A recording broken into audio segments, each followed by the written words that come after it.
مسیح کے عظیم جلال قدوس کا بابرکت نام ہے. آپ سب کو سلام. خدا کی شکر گزاری کرتے ہیں کہ آج کرسمس کے بعد جو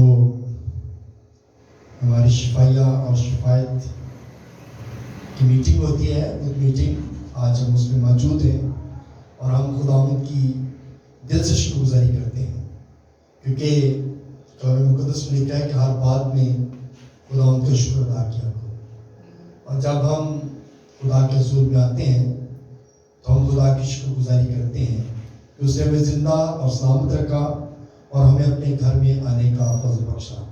آئیے خداوند زندہ کلام میں سے آج دیکھیں گے جو آج خدا کا کلام ہمارے لیے ہے. زبور 118 اور اس کی پہلی آیت. ایک ہی آیت ہم دیکھیں گے، زبور 118 اور اس کی پہلی آیت.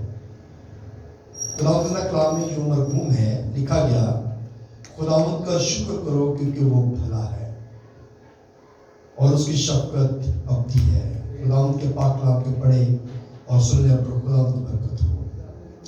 سب کہیں آمین. میرے سو خدا کا بندہ زبور نویس یہ بات لکھتا ہے، کہتا ہے خداوند کا شکر کرو کیونکہ وہ بھلا ہے. اور جب ہم شکر گزاری کرتے ہیں تو اس کا مطلب ہے کہ ہم خدا کے آگے اپنے آپ کو پیش کرتے ہیں، ہم اپنے آپ کو خدا کے حضور لے کر آتے ہیں، ہم خداوند سے مدد طلب کرتے ہیں، ہم خداوند سے کہتے ہیں خداوند تو ہماری سپر ہے، تو ہماری ڈھال ہے، اور ہم اسے اپنا نجات دیتا قبول کرتے ہیں. اس لیے کلام مقدس میں لکھا گیا خداوند کا شکر کرو کیونکہ وہ بھلا ہے. اور جو بھلائی کو پیدا کرتا ہے، جو چنگائی کو پیدا کرتا ہے، اور جب ہم اس کی شکر گزاری کرتے ہیں، کلام مقدس میں بارہا ہم پڑھتے ہیں، کلام مقدس میں لکھا گیا کہ ہر بات میں خداوند کی شکر گزاری کیا کرو. اور شکر گزاری اس بات کی بھی ہم کرتے ہیں کہ اس نے ہمیں زندہ رکھا ہے، اس نے ہمیں سلامت رکھا ہے، اس نے ہمیں بیماریوں سے محفوظ کیا ہے، اور اس نے ہمارے گھرانوں پر اپنے ہاتھ کو بڑھایا ہے. ہم اس کی شکر گزاری کرتے ہیں اور ہم اس کے نام کو جلال دیتے ہیں. میرے عزیزو، اسی لیے کلام مقدس میں زبور نویس یہ بات لکھتا ہے، کہتا ہے خداوند کا شکر ادا کرو کیونکہ وہ بھلا ہے اور اس کی شفقت جو ہے وہ ابدی ہے. اس کی جو بات ہے نا، بڑی بات ہے، اس کی شفقت یعنی کہ اس کا جو پیار ہے، جو محبت ہے، جو رحم ہے، وہ گھڑی پل کا نہیں ہے یا کچھ دیر کا نہیں ہے، کچھ مہینوں یا کچھ سالوں کا نہیں ہے، بلکہ کلام مقدس میں کہا گیا کہ اس کی شفقت جو ہے وہ ابدی ہے، ہمیشہ کے لیے ہے. ہم دنیا سے چلے بھی جائیں گے تو اس کے بعد اس کی شفقت جو ہے وہ ہم پر رہے گی، کیونکہ جب ہم اس کے ساتھ چلیں گے تو پھر اس کی شفقت ہمارے ساتھ رہے گی. کلام مقدس میں لکھا گیا کہ جو خدا کے لوگ ہیں نا، وہ اپنے خدا کا دیدار کریں گے، اور خداوند جو ہے ان کو ہی لینے کے لیے آئے گا جو اس کے لوگ ہیں. جو اس کے لوگ نہیں ہیں ان کو وہ لینے نہیں آئے گا، وہ نیچے رہ جائیں گے، وہ مصیبت میں رہیں گے، وہ پریشانی میں رہیں گے. لیکن جو اس کے لوگ ہیں وہ وہاں پر جائیں گے جہاں ہمیشہ کا سکھ اور آرام ہے. اسی لیے لکھا گیا کہ اس کی شفقت جو ہے وہ ابدی ہے، اس کی شفقت جو ہے وہ ہمیشہ قائم رہنے والی ہے. اس کی شفقت جو ہے وہ صرف دنیا میں ہی نہیں، اس زمین پر ہی نہیں، بلکہ آسمان پر بھی اس کی شفقت قائم ہے. اور وہ اپنے لوگوں سے پیار کرتا ہے، اور اس کی پیار کی انتہا دیکھیں، اس کا پیار اس قدر نرالا تھا، اس نے اپنا پیار ہم سے دکھایا، اور خدا نے اپنا پیارا بیٹا اس دنیا میں بھیج دیا. یہ اس کی شفقت ہے، یہ اس کا پیار ہے. اس نے اپنا پیار دکھایا، اس نے اپنا بیٹا جو ہے وہ دنیا میں بھیجا تاکہ وہ ہمارے گناہوں کو اپنے اوپر اٹھا لے، وہ ہمارے گناہوں کو اپنے کندھے پر اٹھا لے۔ اور دیکھیں کہ اس نے ہمارے گناہوں کا بوجھ اپنے اوپر اٹھا لیا، اور اس نے یہ کہا کہ مجھ سے سیکھو، میں حلیم ہوں، میں عاجز ہوں۔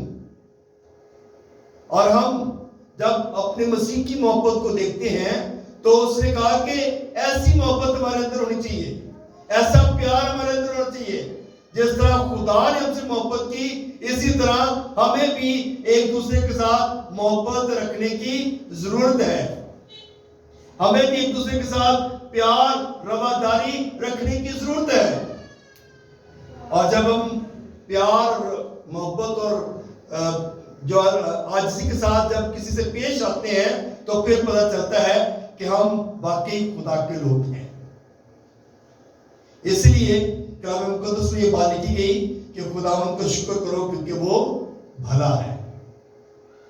شکر گزاری کرنے کی ضرورت ہے۔ جب ہم شکر گزاری کرتے ہیں تو پھر ہم برکت پاتے ہیں۔ کلام مقدس میں لکھا گیا زبور 91 میں کہ جو حق تعالیٰ کے پردہ میں رہتا ہے وہ قادر مطلق سائے میں سکونت کرے گا، جو اس کے ہاتھ کے نیچے رہے گا وہ سکونت کرے گا۔ اور پھر متی کی انجیل اس کا 7 باب اور اس کے 7 آیت میں لکھا ہے مانگو تو تم کو دیا جائے گا۔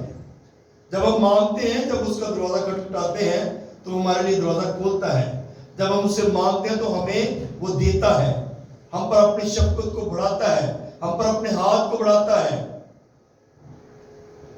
اور پھر کلام مقدس میں لکھا گیا پہلے ڈھونڈو تم اس کی بادشاہی اور اس کی راست بازی تو یہ ساری چیزیں تم کو مل جائے گی۔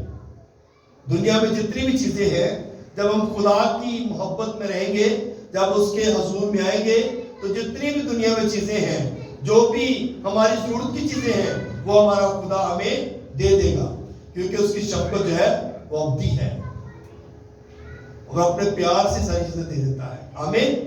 سو اس لیے میرے عزیزوں، ہمیں اپنے خدا کی شکر گزاری کرنے کی ضرورت ہے۔ جب ہم شکر گزاری کرتے ہیں تو پھر ہم خدا کے نام کو جلال دیتے ہیں۔ کلام مقدس میں زبور 23 میں بھی یہ بات لکھی گئی کہ خداوند میرا چھپانا ہے، مجھے کسی بات کی کمی نہ ہوگی۔ جب خداوند ہمارا چھپان ہے تو ہمیں کسی بات کی کمی نہیں ہوتی، کیونکہ وہ ہمارا خداوند ہے۔ اور خداوند جس کا چوپان بن جائے، خداوند جس کا رہبر بن جائے، خداوند جس کا مددگار بن جائے، اسے کبھی کسی بات کی کمی نہیں ہوتی۔ ہلیلویا۔ سو میرے عزیزو، ہم اس بات کو ریلائز کرتے ہیں، ہم اس بات کو جانتے ہیں کہ ہمارا خدا زندہ خدا ہے۔ ہمارا خدا جو ہے وہ محبت بھرا خدا ہے، وہ پیار سے بھرا ہوا خداوند ہے، اور اس کی جو ہے شفقت ابدی ہے۔ کلام مقدس میں ہم نے ان دنوں میں کرسمس کے حوالہ سے بہت سارا کلام جو ہے وہ سنا ہے، اور ہمیں بتایا گیا کہ مسیح یسوع جو ہے وہ اس دنیا میں آئے، اور اس کا پیغام جو ہے ہر ایک جو ہے فرشتوں تک پہنچا، اور اس کا پیغام گڈریوں تک پہنچا، اس کا جو پیغام ہے وہ مجوسیوں تک پہنچا، اور اس کا پیغام جو ہے وہ ہر ایک ادنا انسان تک پہنچا، اور جتنے لوگوں تک اس کا پیغام پہنچا سب نے سیلیبریٹ کیا، سب نے خوشی منائی، اور ناچتے جھومتے خداوند کے حضور میں حاضر ہوئے، اور انہوں نے خداوند کی شکر گزاری کی۔ جب وہ دنیا میں آئے تو مجوسیوں نے شکر گزاری کی اور گدریوں نے شکر گزاری کی۔ وہ سجدہ کرنے کے لیے آئے، وہ اپنی بھیڑوں کی رکھوالی کر رہے تھے، انہوں نے بھیڑوں کو چھوڑا اور خداوند یسوع مسیح کے قدموں میں آ گئے اور ان کو اس کو آ کر سجدہ کیا۔ تو کلام مقدس میں یہی بات ہم سیکھ رہے ہیں کہ خداوند کا شکر کرو کیونکہ وہ بھلا ہے، اور اس کی شکر گزاری کرنے کے لیے آئے کیونکہ ان کو پیغام دیا گیا تھا کہ تمہارے لیے ایک منجی پیدا ہوا ہے، جس کا نشان یہ ہے کہ تم ایک بچہ کو کپڑے میں لپٹا اور چرنی میں پڑا ہوا